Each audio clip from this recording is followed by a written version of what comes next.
In the Hindu scriptures, it is mentioned in Bhagavad Gita, chapter number 1, verse number 46, 47 and 48. It talks about the war against oppression, against injustice. And Krishna tells Arjun, encouraging him to fight against oppression, to fight against injustice. And in fact, in Bhagavad Gita, chapter number 1, verse number 46, 47, 48, Arjun, he says that I would prefer dying unarmed rather than fighting with my relatives.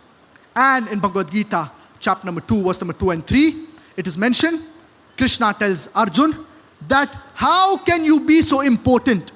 It is the duty of a Kshatriya, of a warrior to fight. And even if it be against your relatives. Now, if I quote the Hindu scriptures and if I say that Krishna said to Arjun that fight your relatives, but naturally it is out of context. It is in context. It is in the battlefield to fight against oppression, to fight against injustice. So here we realize the critics of Islam, they pick up verses of the glorious Quran and they quote these verses of the glorious Quran out of context.